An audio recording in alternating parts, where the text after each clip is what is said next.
Minsan wala ako sa mood na makipag-asaran, eh. Magandang araw sa atin lahat mga kababayan, saan man panig kayo ng daigdig naroon. Dito na naman tayo sa another episode ng ating vlogs, Badong Ratelis po. Pag-uusapan natin ngayon, ito po, no, Congressman Pulong at asawa ni BP Sara, rumesbak na po kay Trillanes.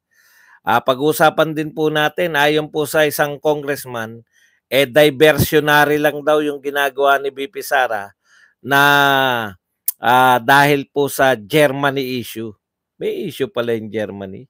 At isa pa po, yung ICC ay pwede raw pong magamit yung mga kinakalap nilang ebidensya sa Kongreso. Kaya naman pala, hindi pala yan in aid of legislation.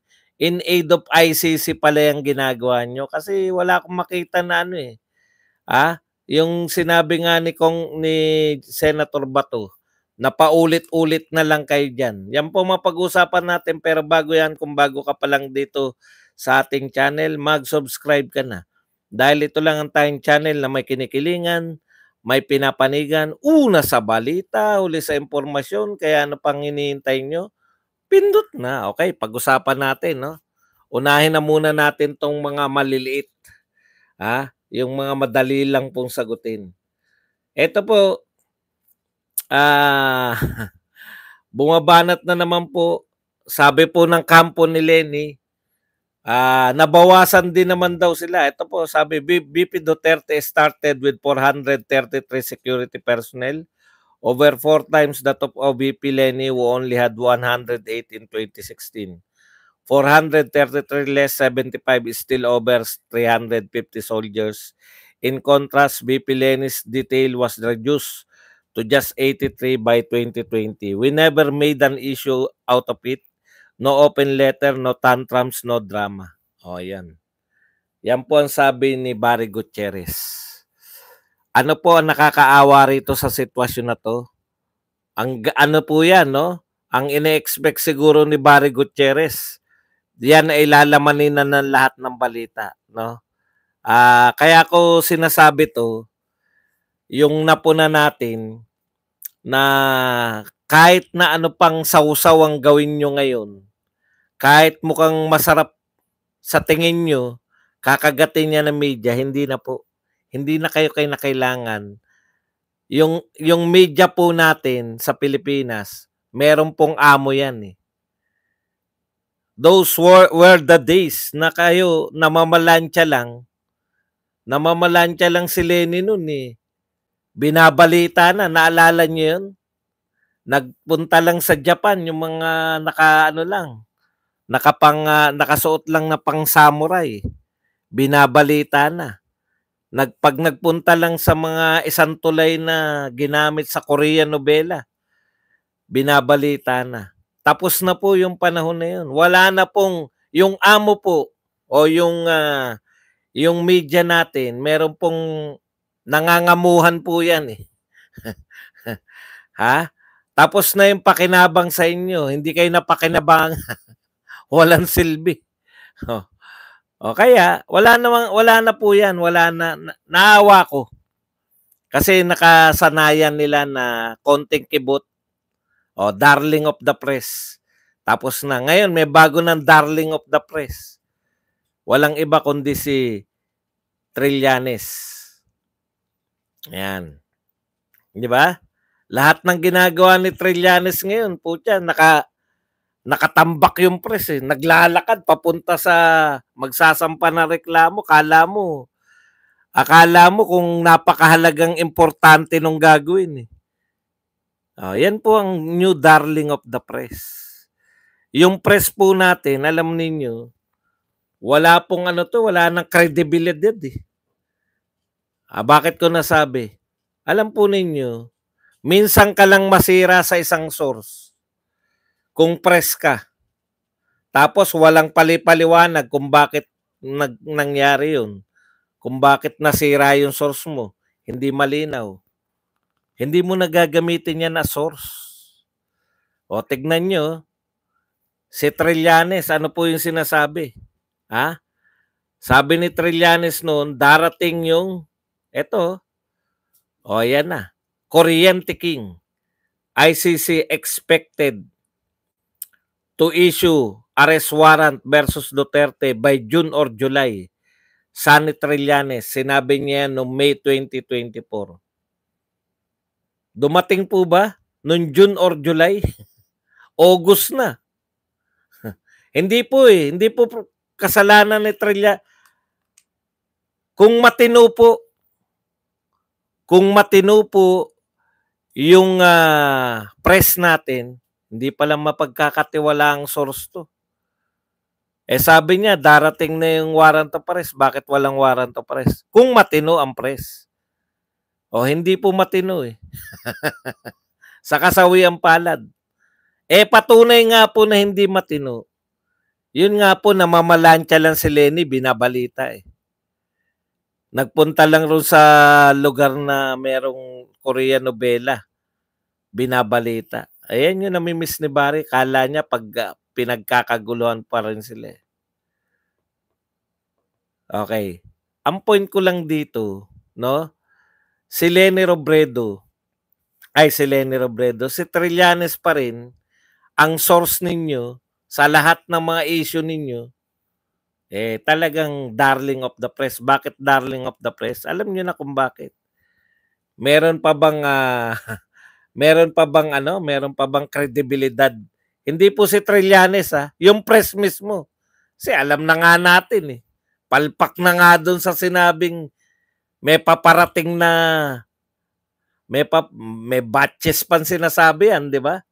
Kung natatandaan nyo, sabi ni Trillanes, unang batch si Duterte muna, ikalawang batch yung iba na. Yun yung sinasabi ko sa inyo. Tapos siya pa rin yung laman ng balita nyo. Anong uri ng press kayo? Hindi man lang question ng mga editor nyo. Nasunog na tayo yan. Pinapaalala lang natin sa madlang people. Nasunog-sunog na yung mga, di ba? Sunog na kayo kay Trillanes nung Mayo. Hanggang ngayon ba? Siya pa rin ang source ninyo ng mga impormasyon. Okay. Wala kayong talaga, walang delikadesa, tawag ko, wala nang kredibilidad. Punta na po tayo rito sa wala eh. Yung mga magagaling na natatanggal o is either nagre-resign o natatanggal.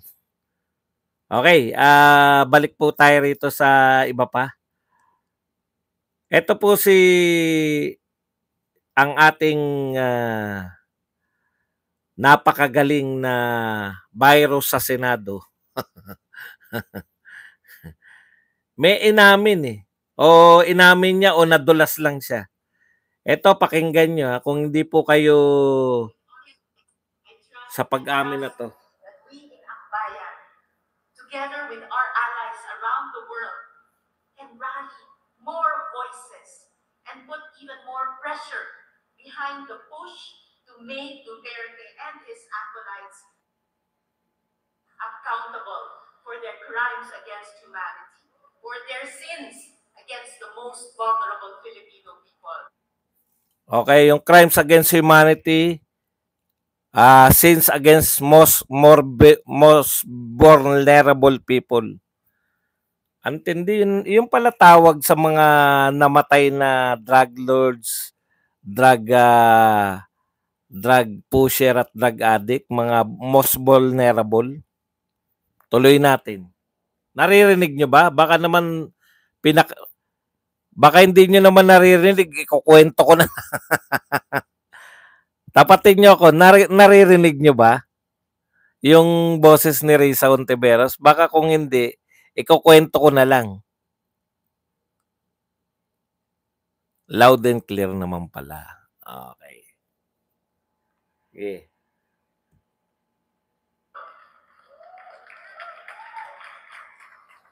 Alam niyo po, ang daming kalat ni Duterte. Na hirap tayong linisin. Ang daming kalat ni Duterte. Na hirap tayong linisin. Tindi, no? Ang daming kalat. Tandaan niya yan, Ang daming kalat ni Duterte hirap na hirap tayong linisin. Yan yung sabi nito ni ano. Sige, tuloy natin. Ang kadiliman noong panahon niya ay talaga namang manuot sa ating lipunan. Noong kadiliman ng panahon niya ay talaga namang nanuot sa ating lipunan. Ayan ha. Marami raw kalat. Parang mantsa raw si Duterte. Hindi nila, hirap na hirap silang labhan. Parang mansa na napakahirap tanggalin. At habang ang anak niya ay may kapangyarihan pa, hindi magiging madali ang ating laban. Hanggat ang kanyang anak ay may kapangyarihan pa. Tandaan nyo ha. Hanggat ang kanyang anak ay may kapangyarihan pa, hindi magiging madali ang ating laban. Kaya alam niyo yung purpose nila, no? Mawalan ng kapangyarihan si BP Sara. While VP Sara is in power, the threat of a full-blown Duterte comeback is still a very real and present danger. Okay. Yung Duterte full comeback daw ay very real. Real danger. Ito po ang mga binitawan niyang pananalita. Napakahirap daw burahin ng kalat na ginawa ni Duterte. Hirap na hirap sila. Ikalawa, parang mantsa, no? Mahirap tanggalin. Tapos, hanggat nariyan daw po sa power si BP Sara, ay yung malaki pong banta, yung Duterte comeback. Okay. Tignan po natin isa-isay natin. Kanino po may kalat? Kanino po may mantsa? Kasi kung ang pinagpapalagay ninyo na kung ang gusto mong sabihin Risa Hontiveros na yung panunungkulan ni Pangulong Duterte ay isinusuka na ng mamamayan, yung panunungkulan ni, kasi kung basura, kung kalat, kung mantsa ang tingin mo, dapat ayaw siya ng mamamayan, di ba? Yung mga proyekto niya, yung mga sinasabi niya, kasi sa pananaw nila, pinakabulok si Duterte na namuno eh. Okay. So, kung pinakabulok na pinuno si Duterte, dapat madali lang siyang mabura, 'di ba? Bibigyan kita ng halimbawa. Si Pinoy, hindi namin problema si Pinoy. Hindi namin kinakailangang siraan si Pinoy. Hindi namin siya kinakailangang hindi matanggal-tanggal yung unang taon pa lang ni Pangulong Duterte, nakalimutan na lahat si Pinoy. Alam niyo 'yun? Okay. Kung bakit hindi makalimut-limutan, nahirapan sila eh. Tapos, very real danger daw na si BP Sara hanggat may power. Kaya may tendency po sila na hanapan niya ng butas si BP Sara eh. Yan na yung plano nila. Nakita nyo? Ano ba yung sinasabi nilang power ni BP Sara? Vice President. Hanggat Vice President si BP Sara, napakalaki raw ng chance na muling makabalik sa power ang Duterte. Yun po ang ayaw nila, yung makabalik. Pero bakit sila gigil na gigil dun sa power ni BP Sara? Kaya po, napakatindi pong labanan nitong 2025 kasi talagang mukhang may balak sila na impeach si BP Sara. Kasi pag medyo mahina yung utak, nasasabi niya yung mga hindi niya dapat sabihin. Hanggat nasa power si BP Sara, malaking-malaki yung tsansa na makabalik sa power yung Duterte. Yun daw ang real danger. Alam nyo, si Pinoy at yung Aquino at Dilawan comeback, naganap ba yan sa panahon ni Duterte? Kinatakutan ba namin nung nanunungkulan ba si Pangulong Duterte? Kinatakutan namin na maaring makabalik yung mga Dilawan? Wala na po. Durug-durug na kayo.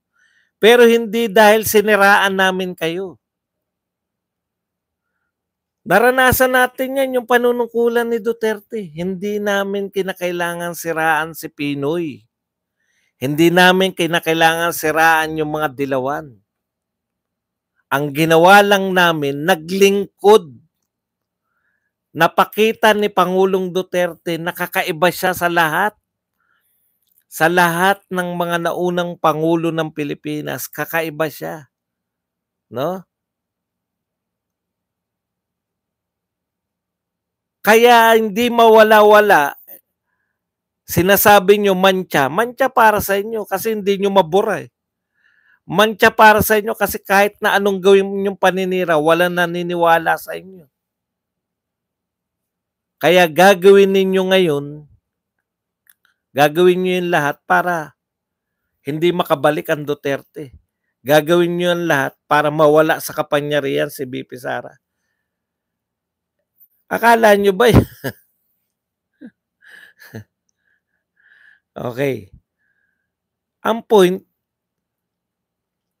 dapat pinapayuhan nyo si Pangulong Marcos, madali lang naman pong makalimutan ng tao yung, biruin nyo, lahat ngayon lahat ng politiko ngayon kakampi na ni Marcos. Lahat ng oligarko kakampi na ng Marcos. O ano pa kinatatakot nyo?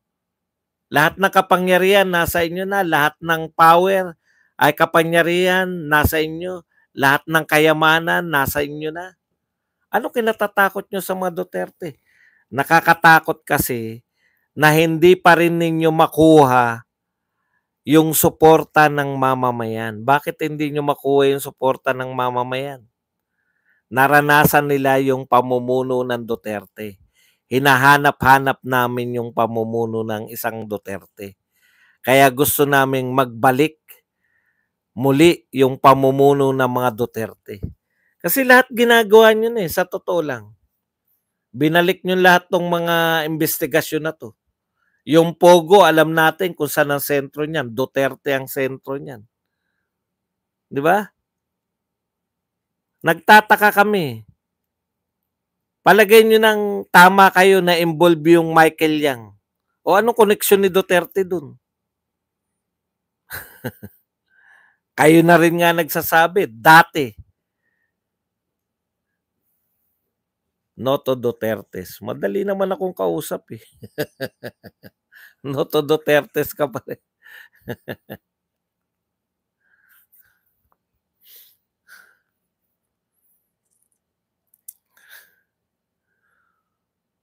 Yun yung problema nyo eh. Nasa power kayo noon eh. Si Pinoy naging presidente ng Pilipinas. Wala po kaming matandaan na magandang ginawa ninyo nung panahon ni Pinoy. Thank you very much kay Cardon Sungkit. Sakim sa kapangyarihan at pera kasi. Boss Buzz, nagkakaroon kasi ng standard ang mamamayan simula ng manungkulan ng Presidente Digong. Tama, 'di ba? Nung panahon ni Tatay Digong, naranasan, alam nyo before Digong, marami sa inyo, mga tao na before Digong. Tao na kayo nung panahon ni Pinoy, tao na kayo before si Pinoy, si Gloria, tao na siguro rin kayo before si Erap, no? Marami nanonood dito, may edad eh. Mga tao na tayo before, 'di ba? Alam na natin. Ano sa atin ng mga presidente noon? Na-excite lang tayo, election, sino yung unang sona, pakikinggan natin ng konti. Marami sa inyo wala talagang interes sa politika, no? Pagkatapos ng eleksyon, na-declare na yung panalo, back to ano na tayo? Back to work, back to normal. Tapos na yung kasiyahang dinulot, parang piyesta yung ano eh. Yang halalan, parang piyesta eh. May mga palabas, may mga artista, no?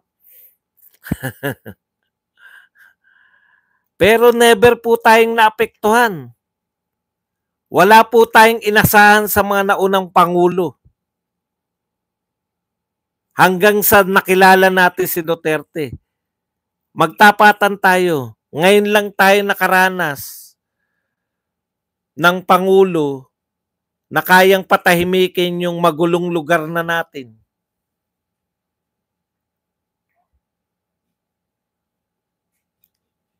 Yung lugar natin ang punong-puno na ng mga adiksyonez. Napatahimik. Teka, kumakatok yung mga aso. Pwede silang kasi, yung pinto namin pwede silang lumabas pero hindi sila makapasok pag nakalabas na. Kaya yung magsi-CR, yan, pasok na. Kakatok lang sila. Sige, dyan lang muna kayo. Mamaya tayo maglalaro. Alam kong sabik na sabik kayo. Nakakatuwa. Kumatok yung pinakatatay. Okay. Kaya, yung sinasabi mong mantsa, yung sinasabi mong kalat na iniwan ng Duterte na mahirap tanggalin, actually, legacy. Legacy ng Duterte. Legacy nila yung mahirap tanggalin sa tao. Sinaranasan natin eh. Naranasan natin tumahimik yung komunidad. Naranasan nating halos walang krimen. Alam niyo po ba, may isang nabalita nun, shock na shock tayong lahat. Yung isang sa pagkatapos ng ilang taon na wala na yung mga ganyang mga massacre. Ngayon, normalidad na rin eh. May nangyari na ba ron sa binaril ng mag-asawa o magka-live-in doon sa bus? Nakitang-kita sa CCTV, pumara tapos binaril na lang dalawa. May nangyari na, ang dami na pong krimen na Ang dami na pong krimen bigla ngayon na biglang antapang na kagad ng mga tao. Tumapang na uli yung mga kriminal. Yun yung point ko eh. Nung panahon ni Duterte, talagang thank you very much kay Gregory, mula kay Aquino Nayelo hanggang ngayon, kay PRRD lang nabuhay ang pagiging makabayan nating muli, patunay ang Dolomite Beach dyan. Yung mga imposible pong hindi nyo po natin alam nyo yung Dolomite na yan, talagang dyan ako shock na shock eh. Pwede palang linisin ng Manila Bay, hindi ko alam eh. Kala ko mabubulok na lang yan sa panahon natin. Yun yung sinasabi nyong kalat na mahirap tanggalin. Yun yung sinasabi nyong mantsa ng Duterte. Sa inyo, negative yun. Kaya, hirap na hirap kayo. Tapos, hanggat buhay si BP Sara, yung threat na makabalik yung mga Duterte, laging nariyan. Di ba? Tama yun kasi siya yung buhay na siya yung, di ba may kantang ganyan? Living legacy of the leader of the band. Leader of the band, di ba? Si Sara Duterte, buhay na legacy yan ng ating mahal na Pangulo. Nakikita natin sa kanya yung same, no? Yung pinunong mayroong plano, yung pinunong merong gagawin para sa bayan. Yung pinunong tapat, yung pinunong hindi magnanakaw. Dito parang napaka-normal na, no? Oo nga, siyempre una-una lang yan. Si Sara Duterte sila talaga takot na takot eh. Kasi pag nag-presidente si Sara Duterte, tutuloy-tuloy na yan eh. Okay. Kaya yung sabi ni Virus na mahirap tanggalin na mantsa, naging mantsa sa inyo.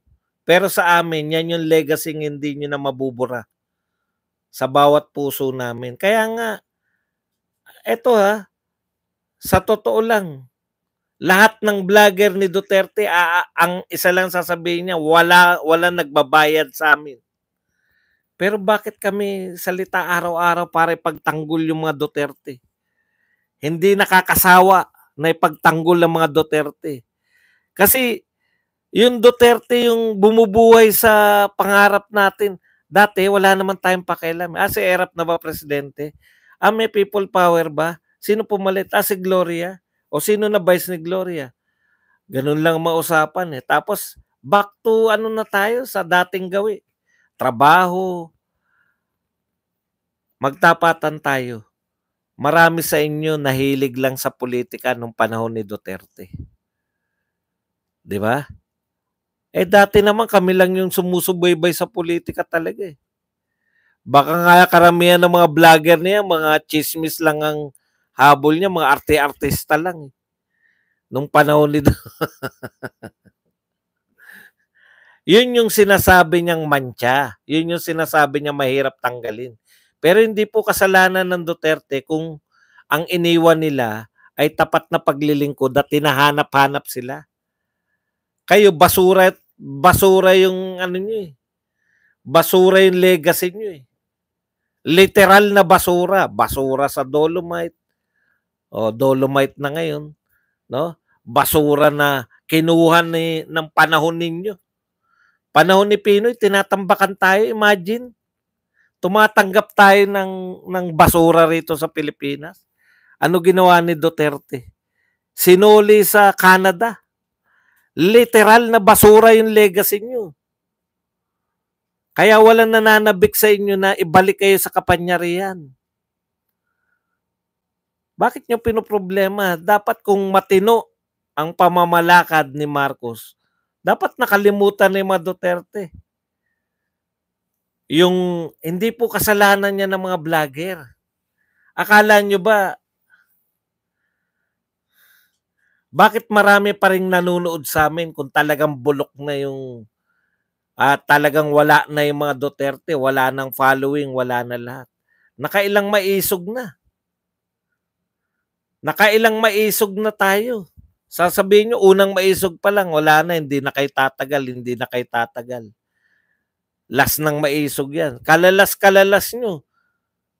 Iba't ibang lugar, nangangarap pa rin sila, naghihintay na sana may maisog din sa amin.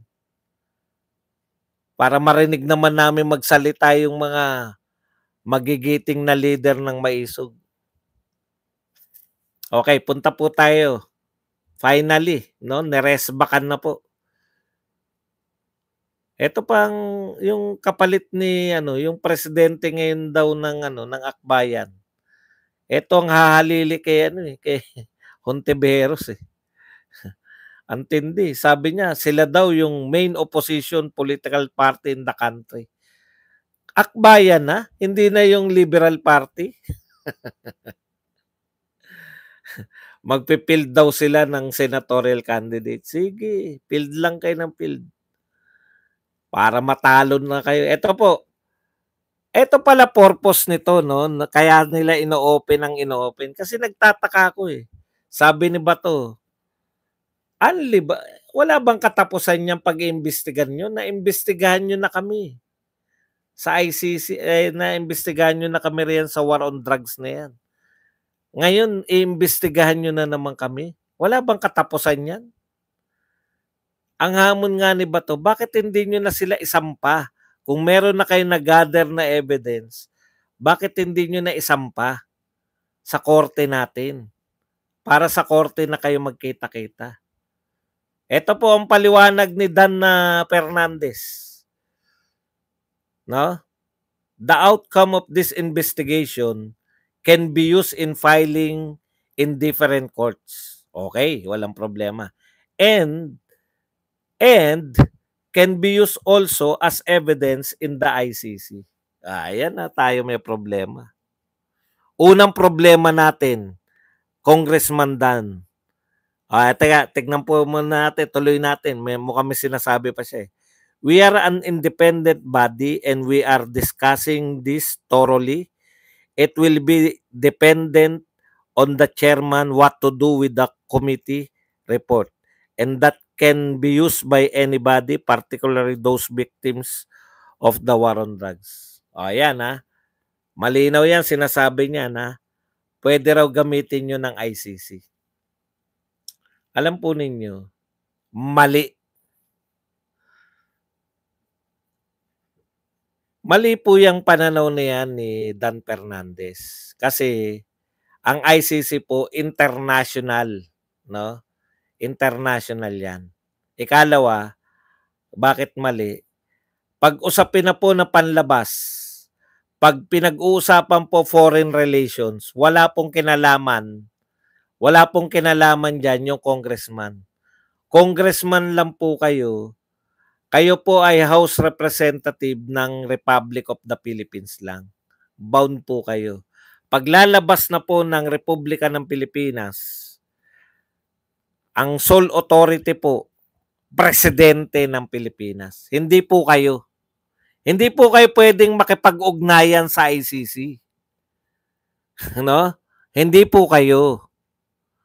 Lahat po ng mga relasyon natin labas ng Pilipinas, presidente na yan o yung representative ng presidente. Kayo po, representative ng district nyo at representative kayo ng sector o ng party list. Pero hindi po kayo ang representative ng Pilipinas o hindi kayo ang representative ng presidente. Ang pwedeng representative ng presidente, ambassador at saka yung DFA. Okay? DFA, Department of Foreign Affairs. Paano mo sasabihin na pwedeng gamitin niya na ebidensya ng ICC? Sinasabi nga ng Pangulo ng Pilipinas na hindi tayo makikipagtulungan sa ICC.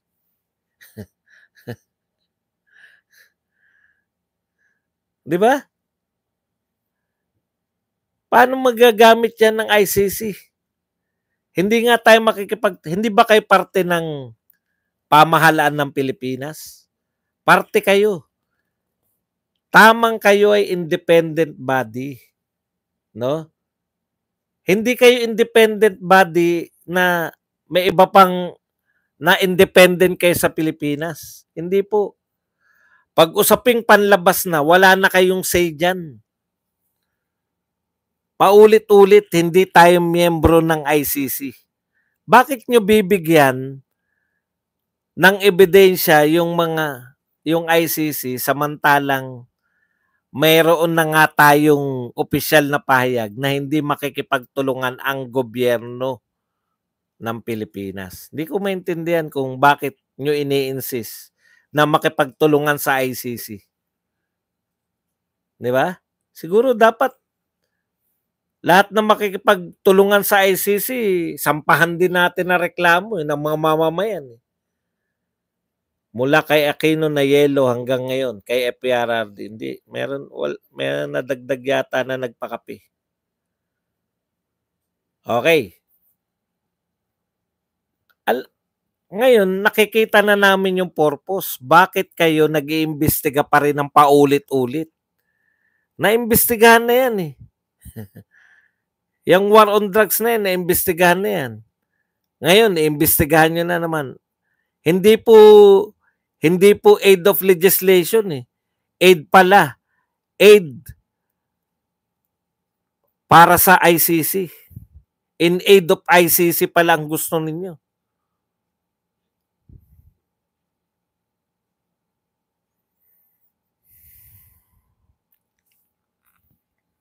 Okay. Punta po tayo rito sa bumuelta na po itong si Congressman Pulong at saka yung asawa ni BP Sara. Si Attorney Manases R. Carpio. Ito no? Tama ba? Baka hindi nakalagay na asawa pero pinagpalagay ko lang na siya yung asawa. Kasi Carpio eh. Okay. Tama ba? Si Manases R. Carpio ang asawa ni BP Sara?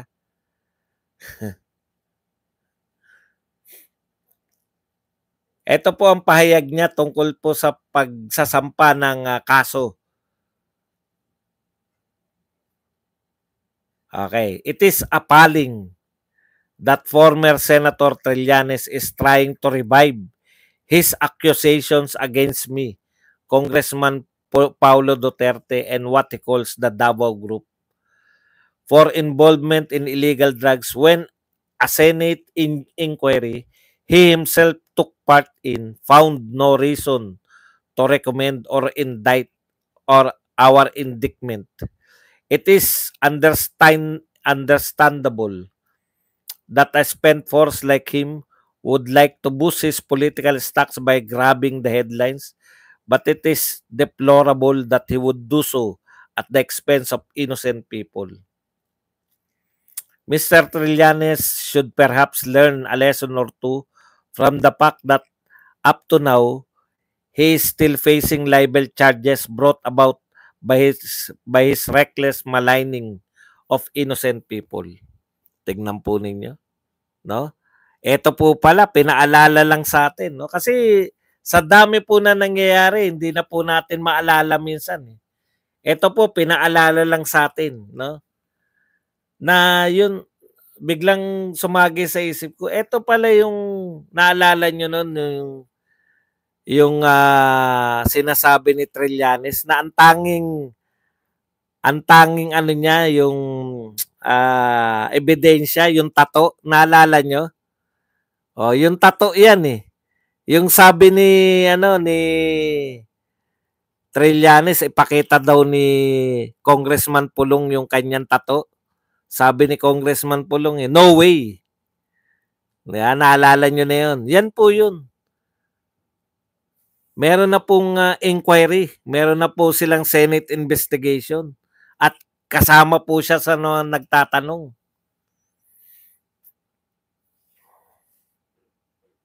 Yan na yun eh. O ngayon, sinabi na nga ng Senate na walang basehan, no? Hindi nila nirekomenda na sampahan ng kaso. Ibig sabihin, nag-participate ka as senator. Kaya sila nagpa-participate doon. Ibig sabihin, kung ano yung pasya ng Senado, igagalang nila. Ito pala, hindi, ayan no, yan pala yung kinahinatnan nun. Hindi nirekomenda na sampahan na reklamo si Congressman Paulo Duterte at saka tong asawa ni BP Sara. Dahil wala silang makitang grounds eh. Yung Senado kasama si Trillanes. Ngayon, binuhay niya na naman at ang sabi ni Atty. Carpio, kaya niya binubuhay yan kasi laos na siya sa politika. O yan, spent force. Para siya pag-usapan, para magkaroon siya ng headline. O, kaya nga, dahil sa mga ginagawa niya na yan, may nakabinbin pang libel case. Alam ko si Paulo Duterte yung nagpasa noon, si Congressman Paulo Duterte. Yan yun eh, natatandaan ko yan eh. Yan yung pinaghuhubad niya si Congressman Paulo. Sabi ni Congressman Paulo, no way. No way. Parang may kwento diyan na hindi ko na lang maalala. Naalala niyo yung nagpunta ko noon sa Davao.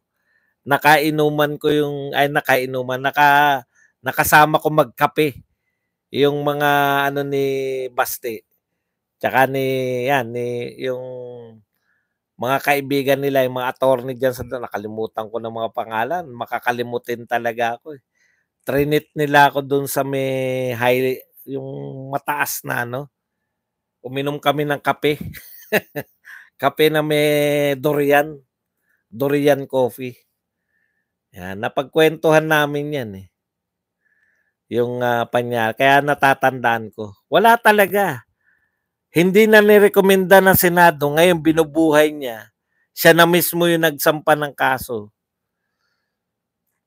Ibang klase talaga eh, no? O, sabi nga ni Atty. Carpio, kaya mo lang naman ginagawa yan para for political gain. Kasi spent force ka na. Mas malupit yung sinabi ni Congressman Paulo. I welcome Antonio Trillanes' plan to file a drug smuggling case against me. This is a welcome development. Mas maganda ito. Dahil sa Korte ng Pilipinas at pandinig at hindi sa Korte ng Facebook at utak ng isang trililing na sundalong kanin.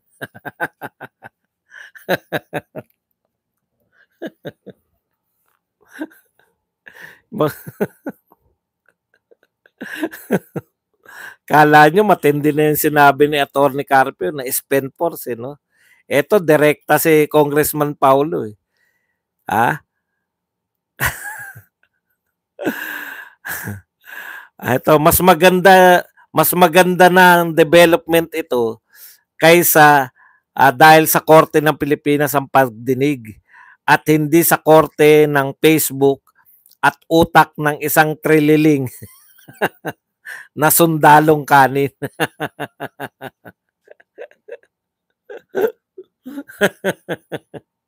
Trililing na sundalong kanin.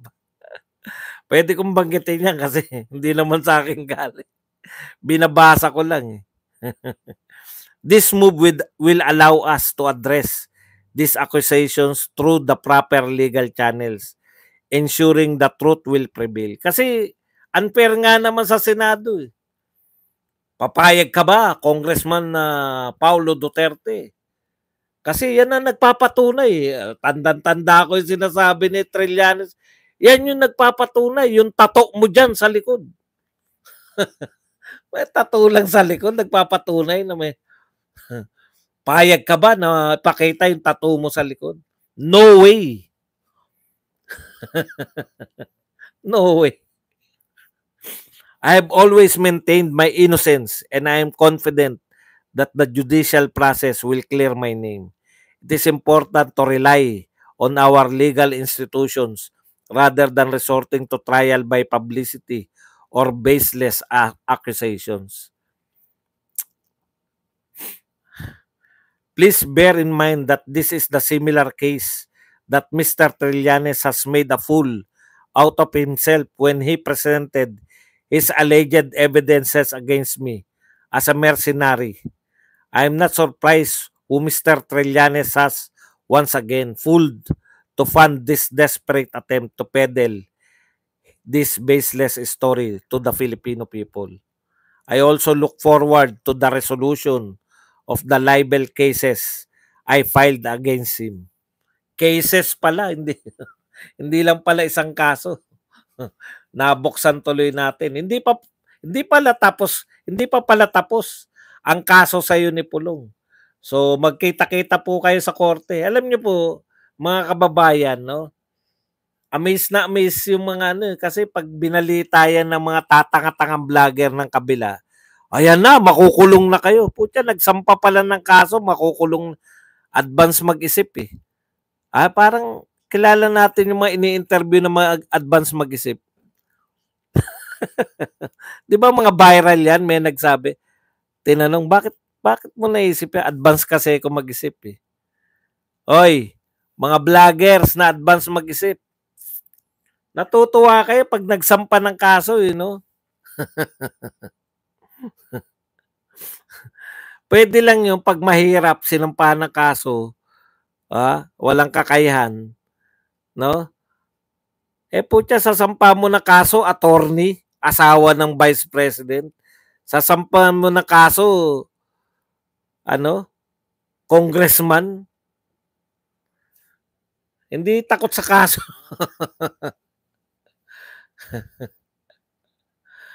So what kung may natatonta?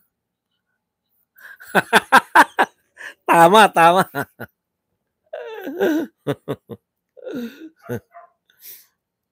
Sara all. Ay, may pa simple si Jeremy, oh. Sige, mamaya wag niyong tanggalin. Malapit na natin sagutin 'yan.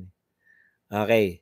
At ang huli natin topic, ito pong si Congressman Chuchu. Chua pala.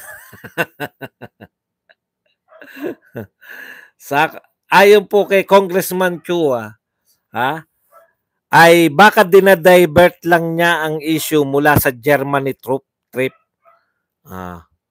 Kasi sinagot niya ni Congressman Chuchu, Chua pala, Chua. Congressman Joel Chuchu Chua. Baka dinadivert lang niya ang issue mula sa Germany trip, sabi ni Congressman Chuchu. Wala namang pamumulitika akong nakikita. Baka mamaya dinadivert lang niya. Yan. Yung pong wala raw siya nakikitang pamumulitika ni Marbil. Baka dinadivert niya lang yung issue nung Germany trip. Ano po ba yung issue sa Germany trip? Balik po. Sige nga. Chuchu Wawa. Attack dog to eh. Ano ba yung issue sa Germany trip? Sige nga. O, di ba? Ang Germany trip, nagpaalam si BP Sara way back before pang mamataan. Alam niyo, pag government employee kayo, pag matagal-tagal kayong ano yan, vacation leave yan. Hindi naman yan sick leave eh. Vacation leave po yan. Inaalaw po yan, di ba? Okay. Magbe-vacation leave siya. Hindi po yan ngayon na isipan. Ngayon na po aprobahan. Ngayon. Matagal po yung proseso na yan. Pag magbe-vacation leave ka, marami kang papipirmahan. Matagal na pong naaprobahan yung vacation leave na yan. Mahirap po pag hindi ka nag-vacation leave, magpa-file ka na naman ng another. Alam niyo yun? Hindi po yan automatic na, Mr. President, magbabakasyon ako. Sure. Hindi po ganun yan. Mahabang mga papeles yan. O, walang problema doon sa travel. Alam din man ni Chuchu yan eh. Dahil talaga namang baka siya nga nagta-travel leave din eh. Pag lalabas ka na ibang bansa, kahit na legal pa yung pupuntahan mo, meron ka ring travel meron ka ring mga papeles para sa pagta-travel mo. Okay. So malinaw 'yan. Ngayon, ano po yung issue sa Germany? Kasi umulan, bumaha, bumagyo, bumaha. Ano nga po yung issue doon? Kaya lang naman nagkaroon ng issue yung travel authority. Kaya lang naman po nagkaroon ng issue yung Germany kasi gusto nyong isisi kay Sara Duterte yung naganap na hindi maipaliwanag na pagbaha. Ayun yun eh.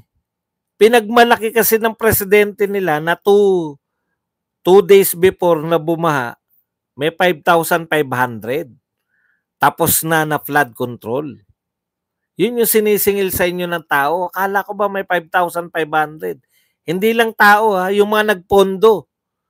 Si Joel Villanueva nagwawala na. 1 billion a day ang 2 taon. O ano ibig sabihin ng 2 taon? 2023 tsaka 2024. Marcos na yan. 1 billion a day ang gastos dyan sa flood control. Pero imbis na bumaba, lalong tumataas yung flood control. Ngayon, para hindi magalit yung mga tao, akala kayo nagda-divert sa Germany. Wala namang kinalaman yung Germany trip eh. Kayo nagpapasok nun eh. Oh, di ba? Hindi po obra na kayo na nag-divert sa Germany trip. Bakit? Dala-dala ba kung narito ba si BP Sara, hindi sana bumaha? Hindi ba babaha pagka narito si BP Sara? Yung timing daw. Maita-timing mo ba yung bagyo? Wala pong, alam po ninyo, hindi po naka-timing talaga yung mga bagyo. Kaya mo bang i-timing yung bagyo?